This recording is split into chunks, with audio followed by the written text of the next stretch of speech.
Въй, забрах аспирина.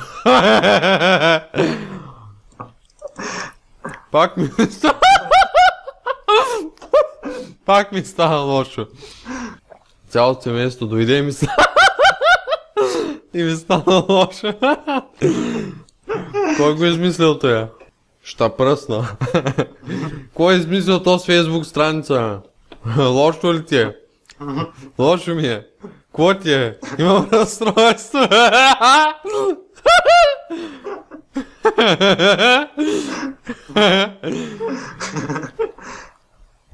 Падна ми кръвното. Той е много млад тук. Ало, абе, искам да поръчам един кашон аспирин за бат Раза. Приятелю, поканен си у нас на чаша вода и аналгин.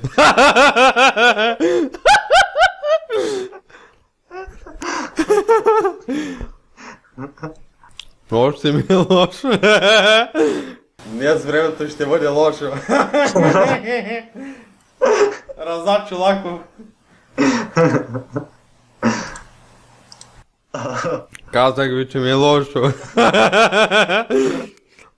Скъпиче, умря ли вече?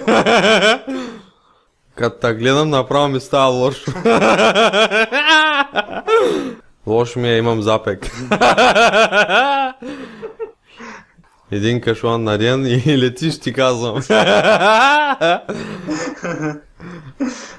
Вари ми купи един аналгин. Ко направи, бе? Забрах си аспирина. Нищо сигара пуша. Наско не пуши толкова, ще ти стане лошо. Кой е прадна?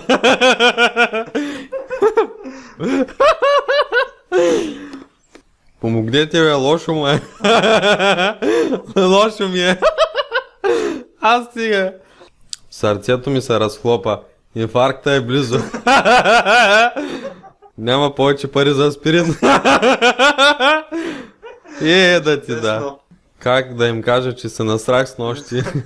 Ти ма от началото, да. Край, толкова са вече. В Ерхундия пак се насрах. Давай аспирина. Лошопат.